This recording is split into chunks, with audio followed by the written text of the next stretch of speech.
Please join me in giving Dr. Andrew Bernstein a warm Pachyderm Club welcome.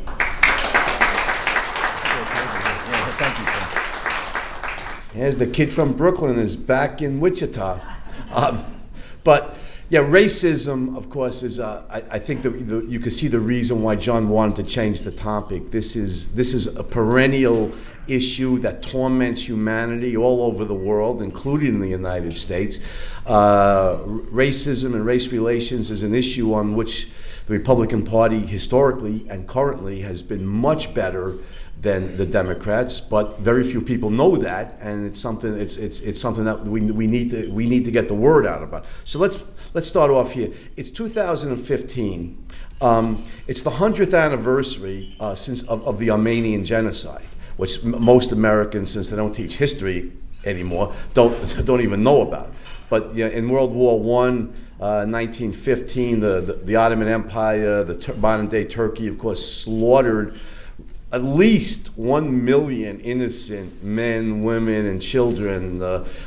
Preferred weapon of mass destruction: axes, hatchets, pitchforks. They hacked these victims to death, including little kids. The Holocaust, of course, again, driven by ethnic considerations, racist. 5.1 million Jews exterminated or murdered by the Nazis in World War II. A third 20th century example, of course, the tribal slaughters in Rwanda 20 years ago. 800,000 members of the Tutsi tribe hacked to pieces, preferred weapon, the machete. So we have this virulent, ongoing tribal warfare, racial, ethnic hatreds, destruction, mass murder of hundreds of thousands or millions of innocents. And in the United States, as great as it is, the land of individual rights, the United States, of course, has not been immune to this virulent infection of racism. In the United States, it's largely been directed against Black Americans, and I think we could say it still is, although in a new form. So let me give you a few examples of this, and then segue into the principles. Many Americans know, to some degree, the horrors of the Jim Crow era in the South. But the full extent of it, I think, is unknown to many people. So take one example, the story of Sam Hose, black worker in Georgia, 1899, who, as far as anybody knows the facts, was probably threatened by the plantation owner. He was working on in a farm or a plantation. He was working with an axe. The guy pointed a gun, the owner pointed a gun at him. He threw the axe at him, killed him. It was probably self-defense. Sam Hose, knowing what's coming, black guy in Georgia in 1899, killed a white man, even if it was in self-defense, knows what's coming, and he flees. And the manhunt goes on for days before he's caught, and the hoopla, all the newspapers saying he entered the house, he raped Mrs. Cranford, all of which is false, that he's a menace, he's on the loose. Even the major newspapers, the Atlanta Constitution fanning the flames, ministers talking about this from the pulpit. And when Sam Hose is captured and the news reaches Atlanta, people leave, run out of their businesses, run out of church, run out of the schools, because thousands of them go down to the Cranford plantation to witness the lynching. This is like a festival, and they cut off Sam Hose's genitals, they cut off his face, they cut off his fingers, they slice his face open, they douse him with kerosene, they set him on fire. W.E.B. Du Bois was a young man at this time. He grew up in the North, if I remember correctly. He was educated at Harvard. He was in Atlanta, and this is the incident that changed Du Bois's mind regarding the racism in the South. Previously, Du Bois had thought that this virulent anti-black racism was limited to a few, coarser whites, as he puts it, less educated, and that if they could just reach the better people amongst the white, the white men and women, they would realize the injustice done against blacks, and they would work to change it. But he said, for days, seeing the furor, flame, the hysteria, the people running, educated whites running, en masse to to witness the lynching convinced him that the problem in the South, the anti-black racism, was much more of an intractable problem than he had originally thought.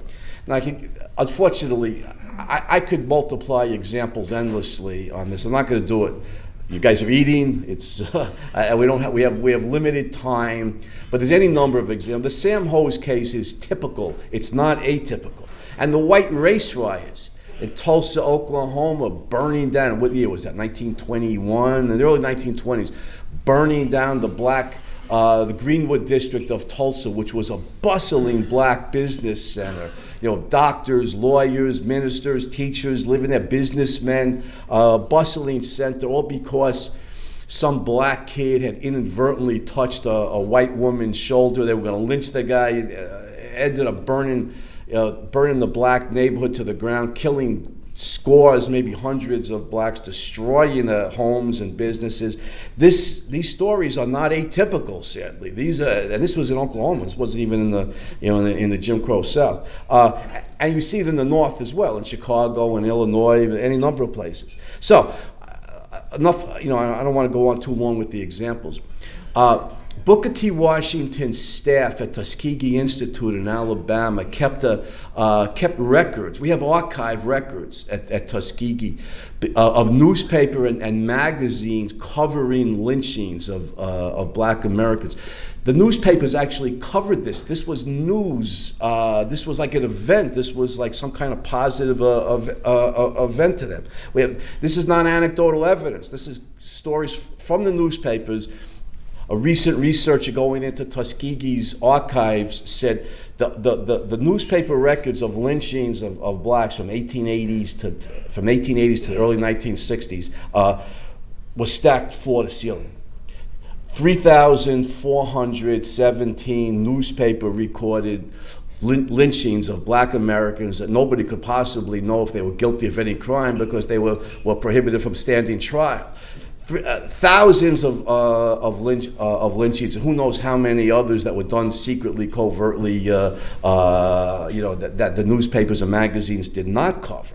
So the anti-black racism, not limited to the South in this country, but largely in the southern states, is absolutely is horrifying. With one historian, Rayford Logan, called this the Negro Holocaust. Now we're not talking millions, but thousands is thousands too many, and it breaks. As a proud American, it breaks my heart to talk about this because it's bad enough that this kind of stuff should happen in Russia, Germany, China, but it should never happen in America. Right? This should never happen in America. So, what is racism? What drives this? I think we can say very simply, of course, that racism is a form of groupthink, right? It's a form of ethnic collectivism. It's a form of groupthink based on biological characteristics that we inherit. The racist mentality, whether it was the Nazis or the white supremacists in Alabama or whether whoever it is, racist is somebody who claims that I or you or any of us are who we are based on which racial group we're born into. Well, the biological characteristics, the biological bodily characteristics that we inherit shape our character, shape our intelligence, shape our mind, and necessitate our actions.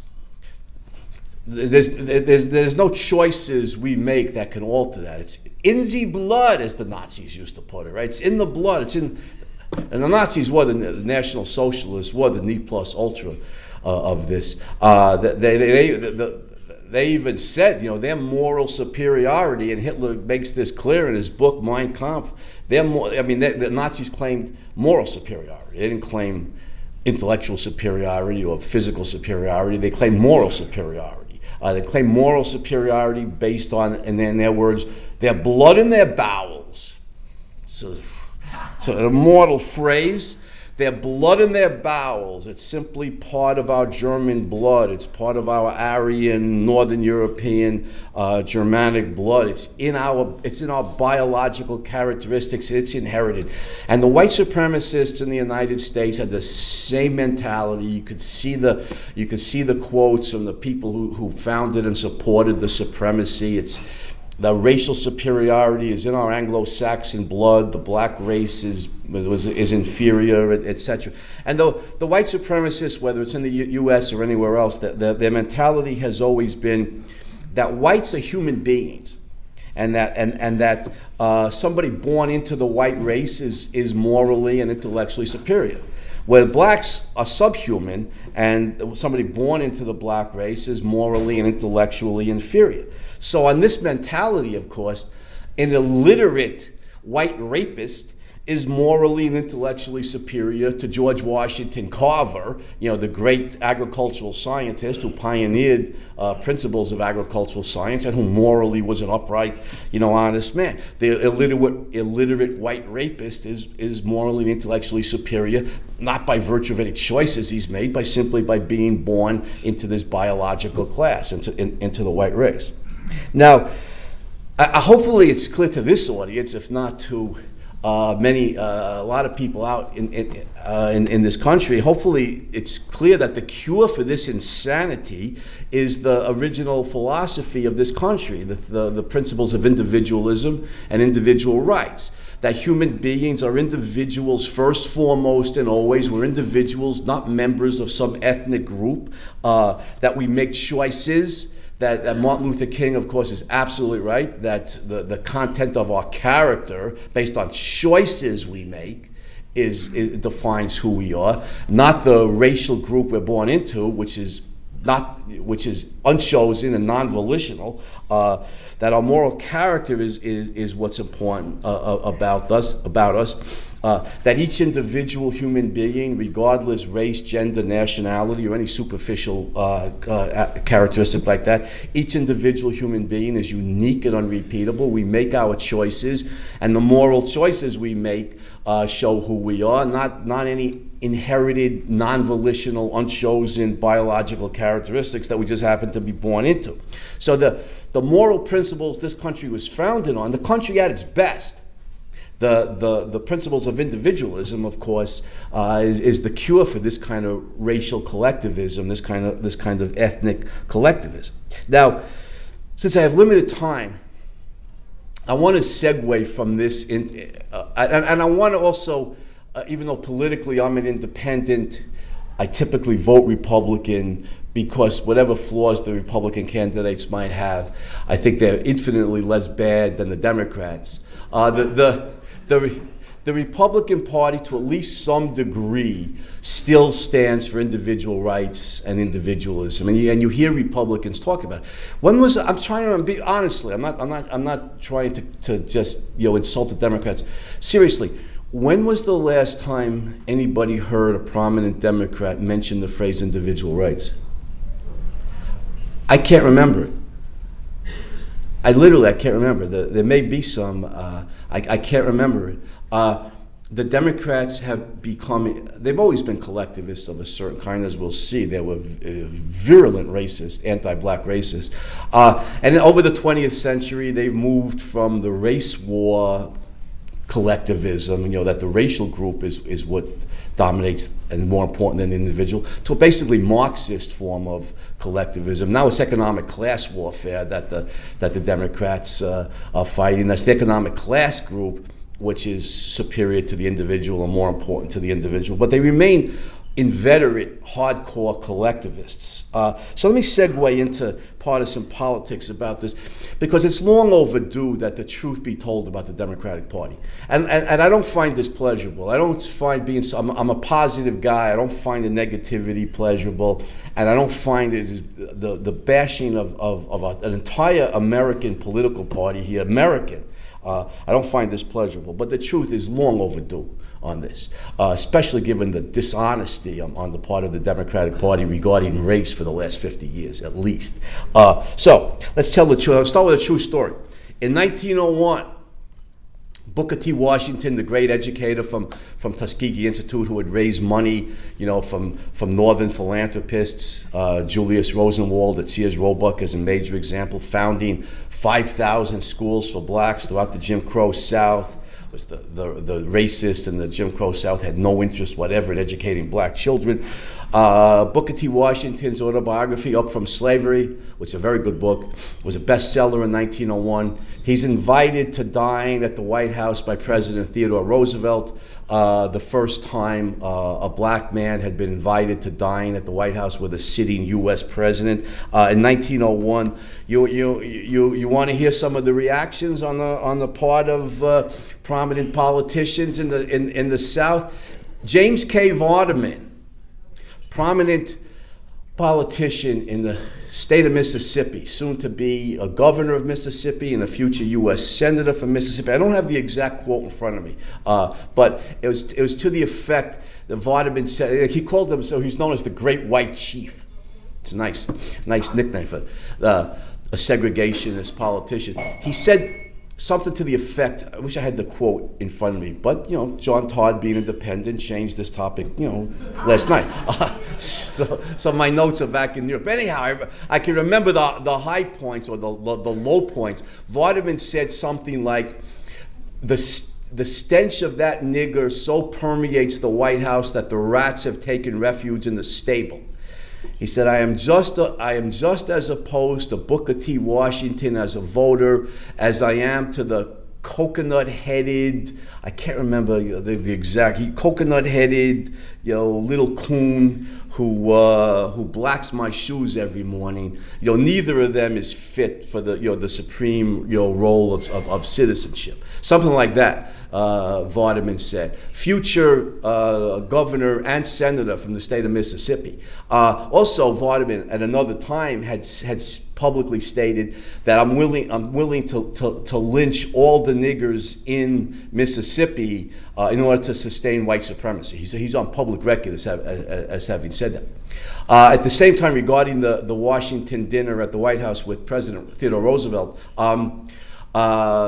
Benjamin Tillman, U.S. Senator, a sitting U.S. Senator from the state of South Carolina, Pitchfork Ben, as he was known. By the way, 2 years ago, I taught for a year at Clemson in South Carolina. There's still a hall on Clemson campus named after Tillman Hall, still named after Tillman. Tillman said publicly after the Washington dinner at the White House that now, because of what President Roosevelt did, we'll have to lynch 1,000 niggers in the South so that they'll know their place again. That's a quote from a sitting U.S. Senator in 1901.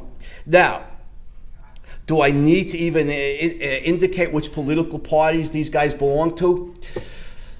Teddy Roosevelt, of course, a Republican. Vardaman, Tillman, of course, Democrats. And the history of the Democratic Party on this, and I want to talk about the current events and the welfare state, but one thing at a time. The Democratic Party, of course, historically, and again, I take no pleasure in this. This is ugly to say this about any American, or any large group of Americans, any prominent group of Americans, but the Democratic Party was the party that supported slavery. Pure and simple, supported slavery. That's history says what it says.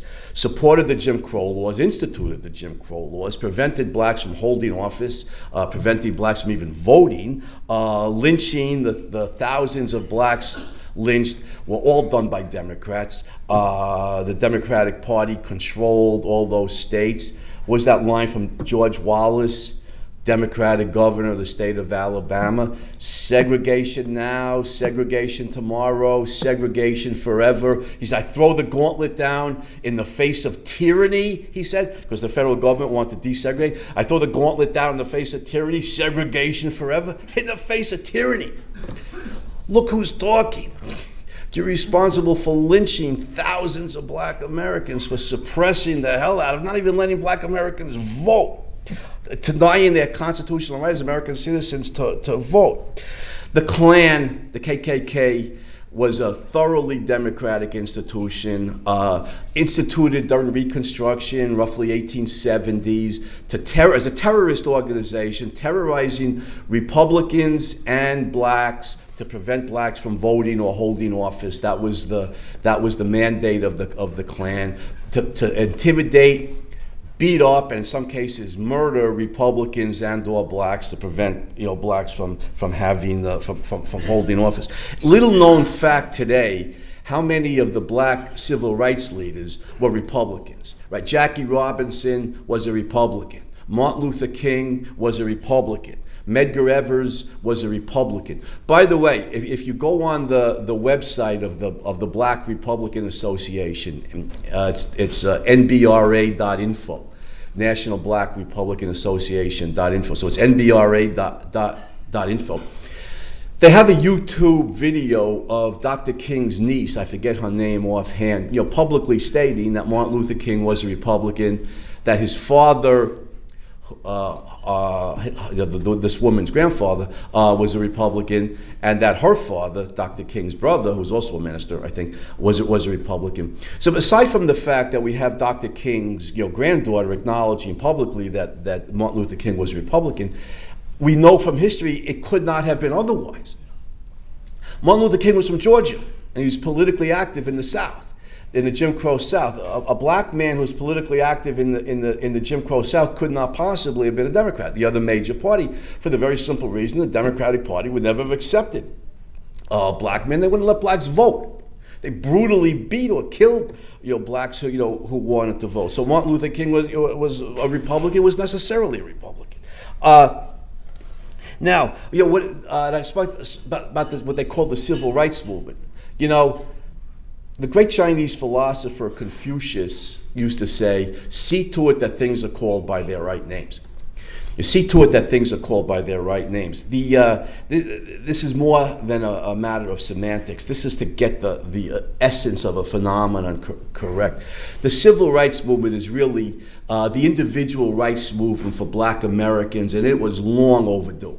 And we need to call it by, all the supporters of individual rights need to call it by its right name. This was the individual rights movement for black Americans.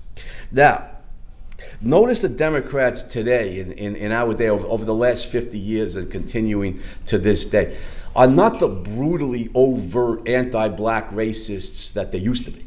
They have changed over the last 50 years. But notice, as they became increasingly dominated by Marxism and the class warfare and the desire to steal from the rich and give to the poor, to establish a semi-socialist welfare state. Did they target a particular ethnic group as the target audience for the welfare state? They targeted black Americans. They were the primary target. Back in the 1960s, black Americans were disproportionately poor, and they targeted black Americans. Well, what has the welfare state actually accomplished? Charles Murray in the 1980s published an excellent book on this, Losing Ground, that some of you are probably familiar with. That's more than 30 years ago. What has the welfare state actually accomplished?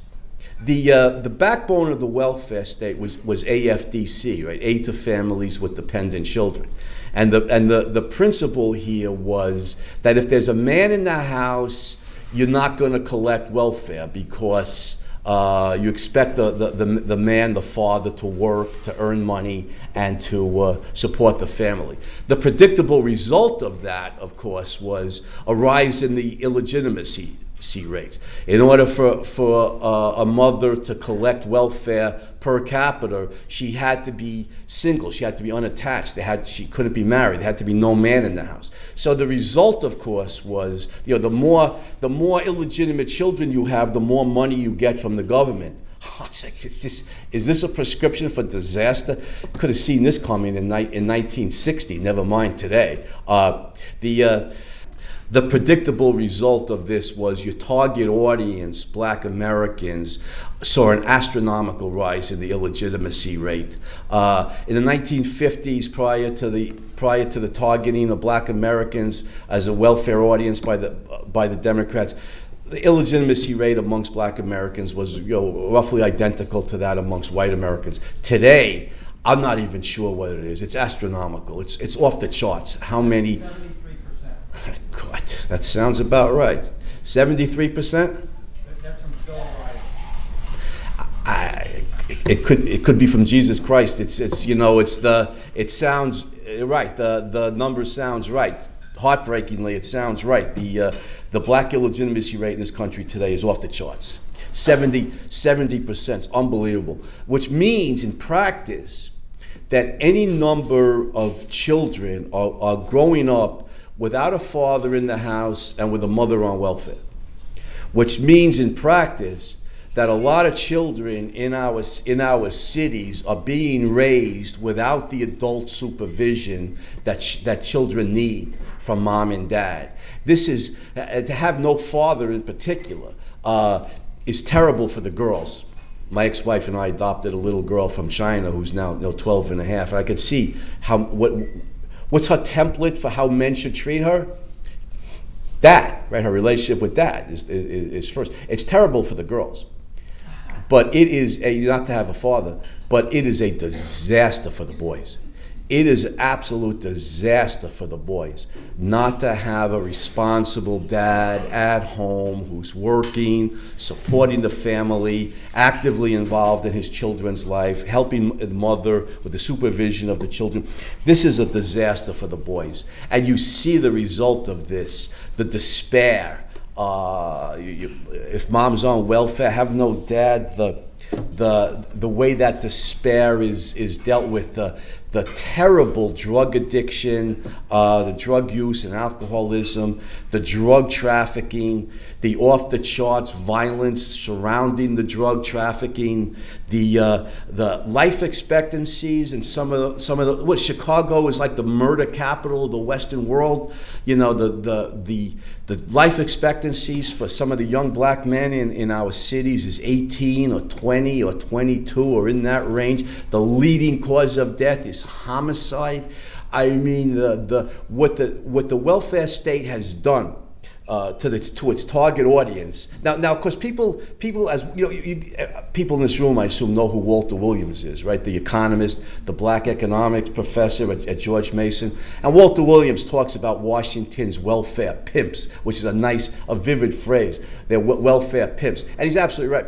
Nevertheless, we can say, the welfare state for any people, men or women, black, white, Asian, whatever, is not like slavery. Nobody's putting a sword to your throat or a gun to your head and forcing you to accept welfare. People do this voluntarily, so they're complicit. People who are complicit in this. Nevertheless, the welfare state has pushed this for more than 50 years now with black Americans as their target audience. And you know what the welfare state actually does? It places perverse financial incentives in service of men's most irrational premises. That's exactly what the welfare state does. It places perverse financial incentives in service of men's most irrational premises. I don't want to work. I don't want the responsibility of that. So I have a bunch of illegitimate kids, and the government gives me more and more money. The welfare state places perverse financial incentives in service of men's most irrational premises.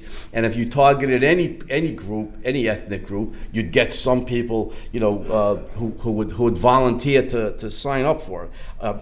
And now notice something. This disaster has been evident for decades now. The Democrats have pushed this for decades. I mentioned Charles Murray's, Losing Ground. Excellent book on the destructive policies of the welfare state. Was published 30 years ago when Ronald Reagan was president. The effects of the welfare state in the black communities today is simply it's clear. The effects of this is clear. And yet, decades later, after decades of this kind of destruction, thousands and thousands of young blacks destroyed, their lives killed in the violence, in the violence in the black neighborhoods, led to, at least in part, by the welfare state. Did the Democrats show any sign of changing their policy? Are they remorseful? Are they contrite? Are they going to change? Bernie Sanders, if he's elected president, he's Comrade Bernie. Is he going to is he going to change the policies? No, they're not going to change their policies. They're going to continue to be responsible for the death by violence of thousands of blacks in this country every year. Black Lives Matter. No, they don't. Not to the Democrats. not to the people who are pushing the welfare state. And let me tell you something. I hate to admit this, but I acknowledged it last year, so I'll acknowledge it again. I went to elementary school and high school with Chuck Schumer. I hate to admit it, but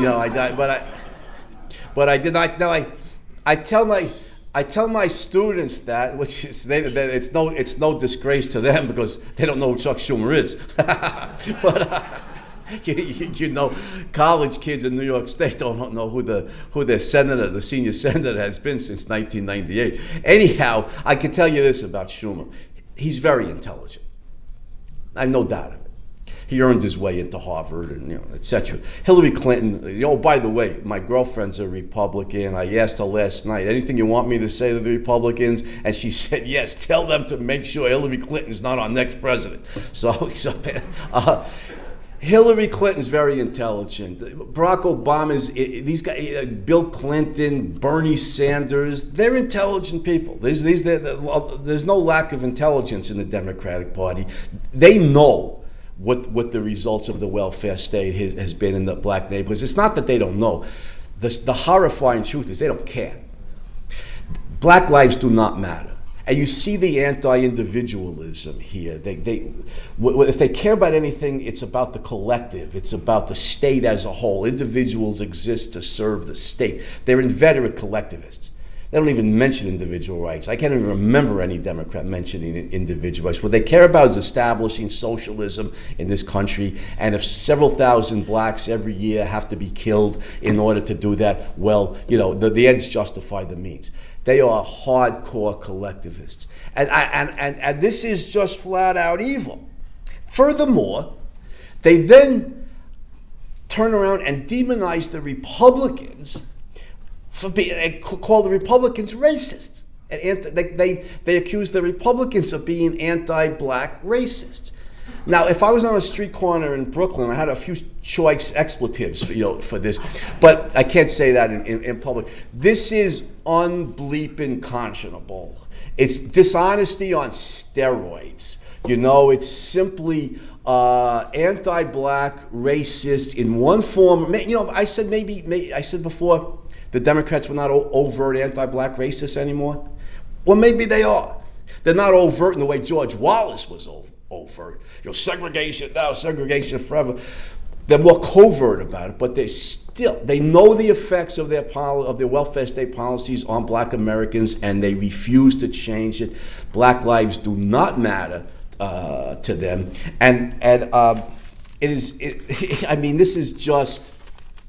It's beyond this honesty. And I want to implore the Republican Party, who's always been much more supportive of the rights of black Americans and still is more supportive of the rights of black Americans, you guys need to make race an issue. This has to be an issue. What the Democrats are doing here is it's unconscionably evil. It's un-American. It's anti-American. We have to we not just have to tell the truth about the Democrats, but we could do much more. The Republicans politically is the last bastion of individualism and individual rights in this country. The Republicans at least have some respect for individual rights.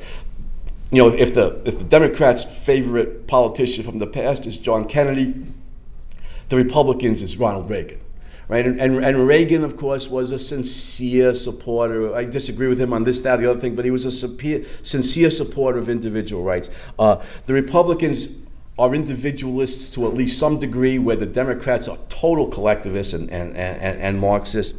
This is why the Republicans' track record on racism has always been, because they're individualists, the Republicans' track record on racism has always been vastly superior to the Democrats. And the message that the Republicans can get out as individualism is the cure for racism. And I have great respect for Ben Carson, and is somebody who I think could get out the message. But Ben Carson's a hero. I have no doubt of it. I read his book, Gifted Hands. I have great respect for Dr. Carson. I wonder, though, as many people do, he's such a gentleman. He's so gentlemanly. Is he going to get down and dirty, with Hillary Clinton and that? And the Democrats are just inveterate liars, and they're so dishonest. What did somebody on? I heard that somebody on MSNBC the other night called Ben Carson a safe Negro. Is that and I haven't forgotten the cover of Mother Jones magazine 20 years ago with Clarence Thomas depicted as a lawn jockey. You remember that? Am I the only one who remembers that? Clarence Thomas as lawn jockey to the far right.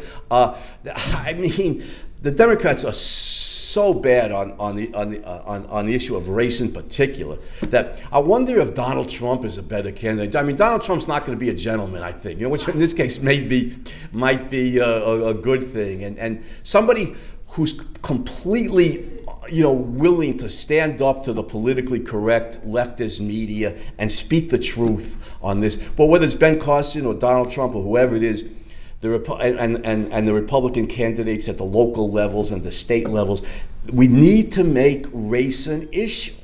It's not only expose the Democrats and tell the truth about this, but because the Republicans are individualists, you guys can get the message out to the American people. Individualism is the cure for racism. Thank you. Questions?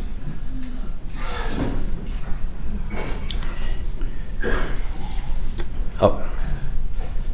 Yes, Doctor. We have a teacher down there with 18 years of tenure that is going to be pleading for his job, to keep his job with the school board. What his crime was he showed the bigotry of the homophilics. And can you give me some advice on what I should present, or if I should make a present?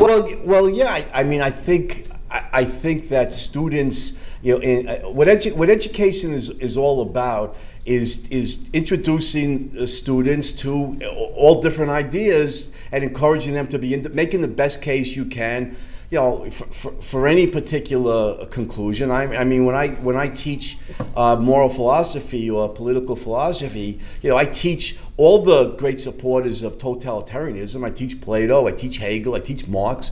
I make the best case I can for socialism, which isn't very good relative to the case I can make for individual rights and capitalism. But I make the case and and I read Ayn Rand, and we read John Locke, and we read Thomas Jefferson, and we read the supporters of individual rights. And I tell the students, you have minds. You have minds. Use your minds. Decide for yourself what you think is right by use of your own critical judgment. This is what education is supposed to be. They're shutting somebody down because he's presenting ideas that are controversial or unpopular to the school board. I mean, that's simply it goes against the whole purpose of education. So I think you should make that point to the school. Let the kids read Hitler. Mein Kampf is a book. Let them read Hitler and see Hitler's case for race-based superiority. Just make sure they get the other side of individualism and individual rights, and that human blood is human blood. There's no moral characteristics aren't inheritable. Make sure that the students hear all the ideas and encourage them to use their own minds to choose and be there to discuss it with them. And I make the case for Marxism, let's say, but I'm not impartial. I let them know I don't support Marxism, and if you want to know why, I'll tell you why. And I think that's what education is all about.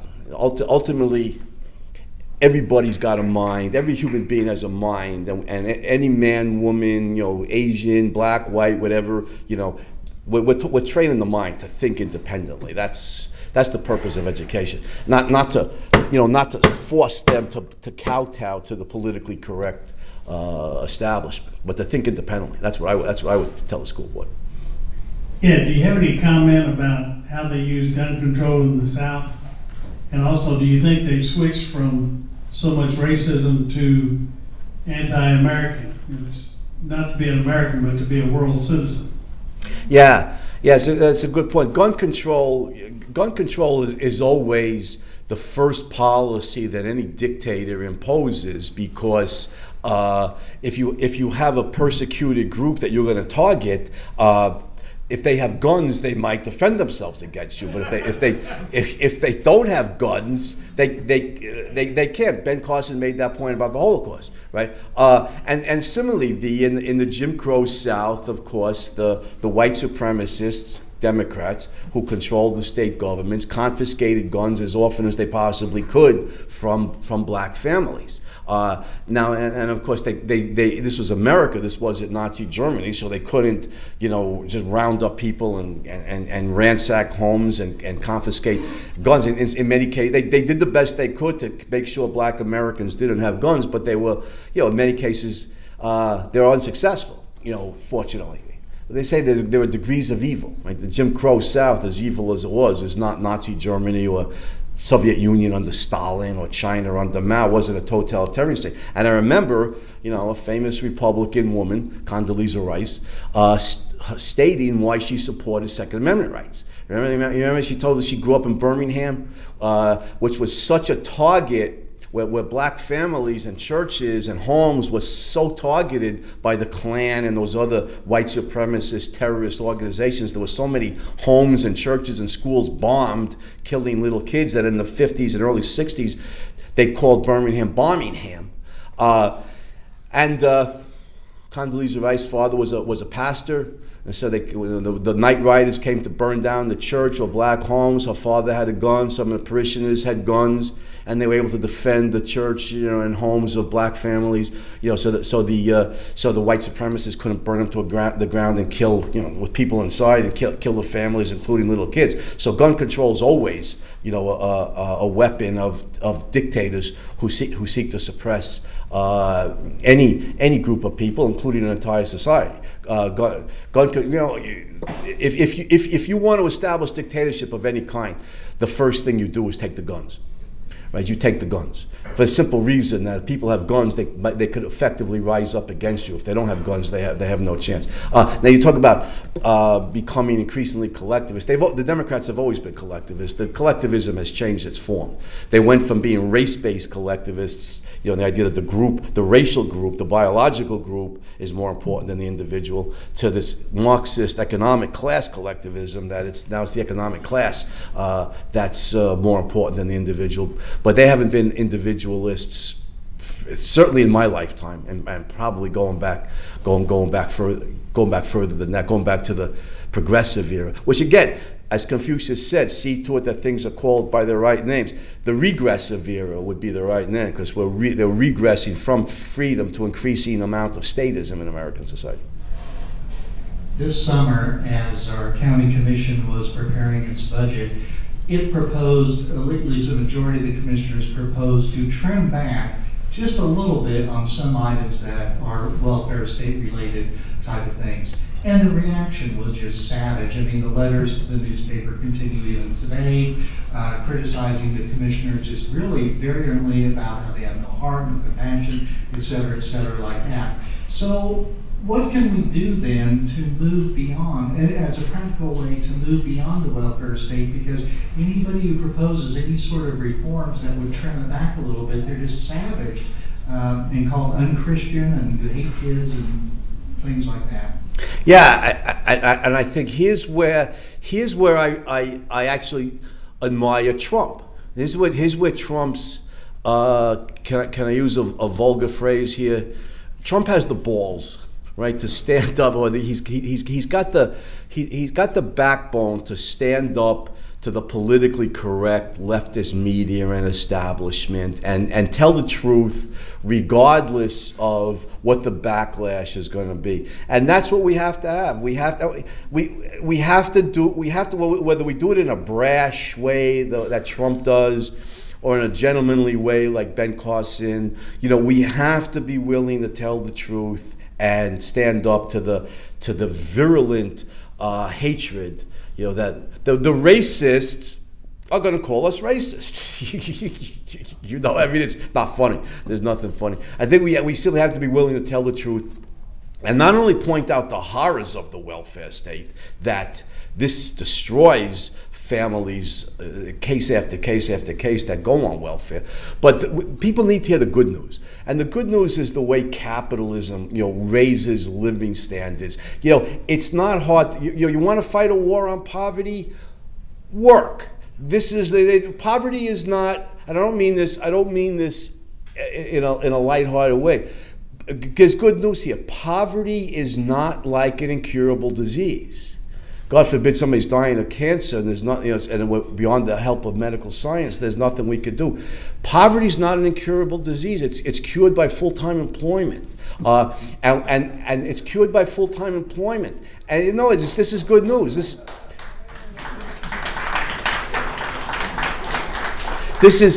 is good news.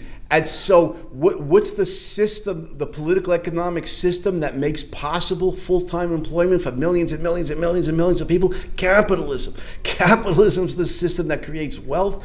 It's the system that creates jobs.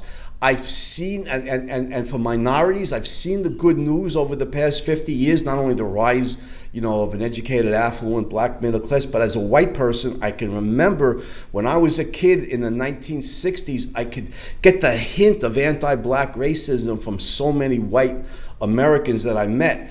Now, and I was in South Carolina for a year, 2 years ago. Not just in New York, but throughout the South, I've seen the change.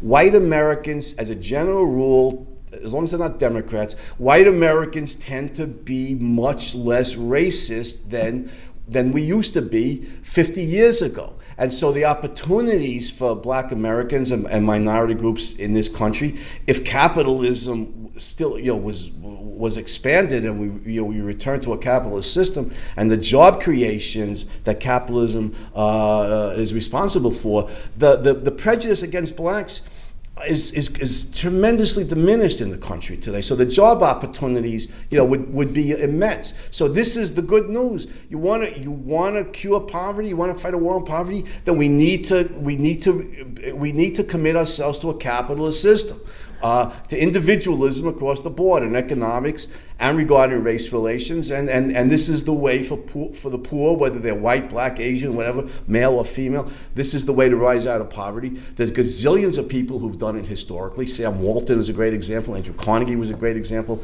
There are any number of black Americans who've done it. You remember that great Will Smith movie, Pursuit of Happiness? Telling the true story of Chris Gardner. You never saw Pursuit of Happiness? You guys ought to get out every now and then. I love Will Smith. He's a great actor. Chris Gardner's a real hero. This black American who rose out of poverty into by means of his own hard work and honest effort, and became a very wealthy man.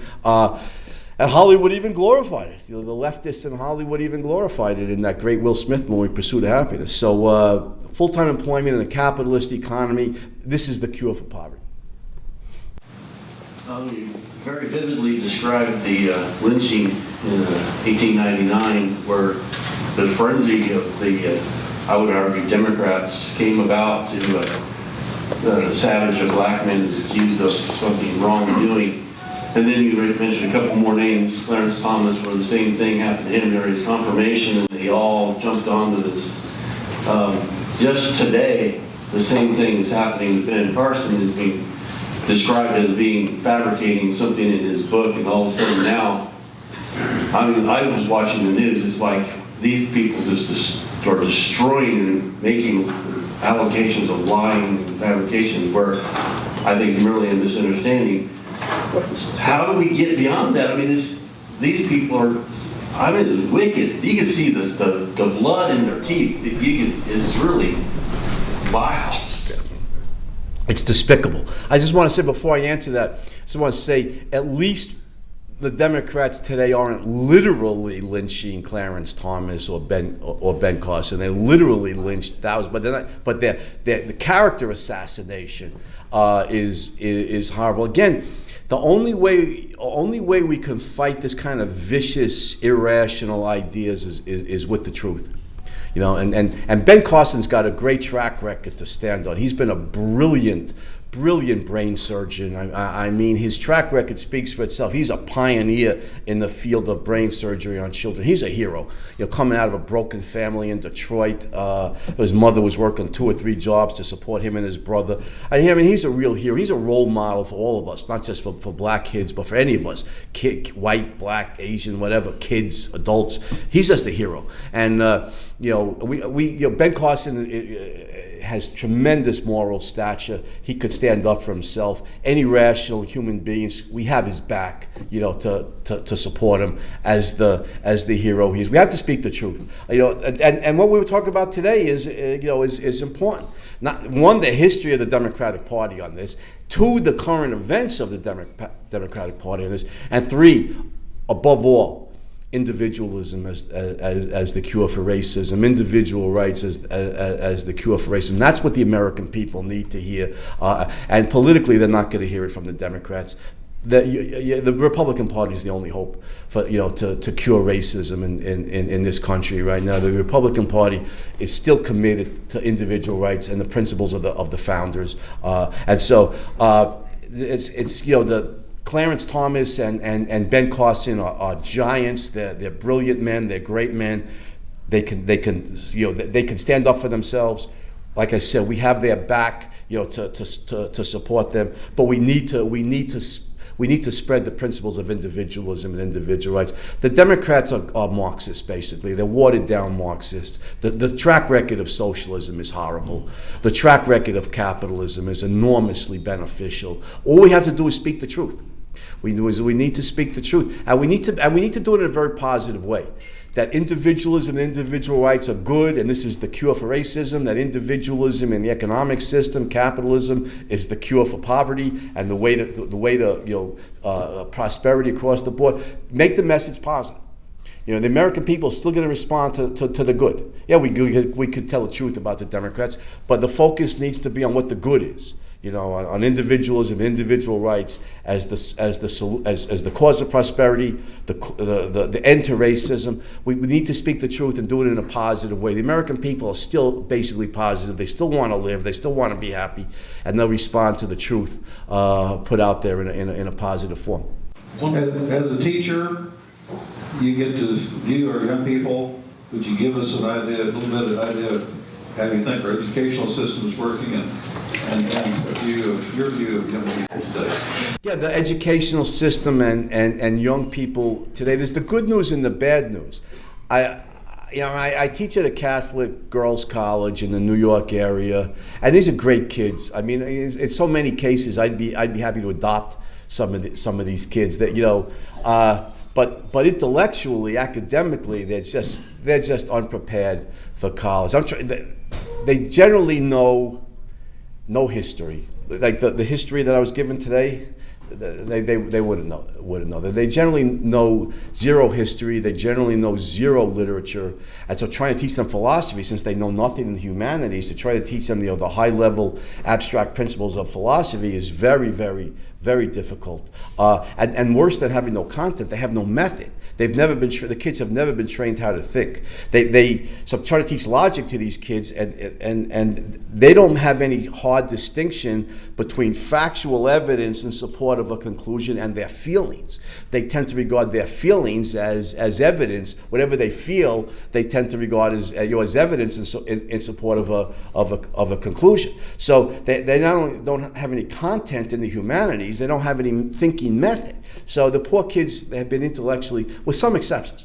There's always a hardcore cadre in any class of 25 or so that are not only very bright, but know something about how to think, and they're really good students. They take education seriously. But generally, the students, they're great kids, most of them. Intellectually, they're weak. The educational system is as bad, I think, as the media has claims. I hate to agree with the media, but sometimes it's right. Last point I want to make, and again, a good point to the Republicans, we desperately need to privatize the educational system in this country. That would help. That would help enormously. The government schools have no economic incentive to excel. Private schools do. The private schools that teach the kids well would do better. The private schools that don't teach the kids well would go out of business. The Democrats will never privatize the school system because they're in bed with the teachers union, the most vicious union in the country. The only hope for privatizing the educational system is the Republicans. So, Dr. Andrew Bernstein, let's give him a standing thank you. Oh. This is from our own Charles Coat right here in town. Yeah, well, thank you. I hope you haven't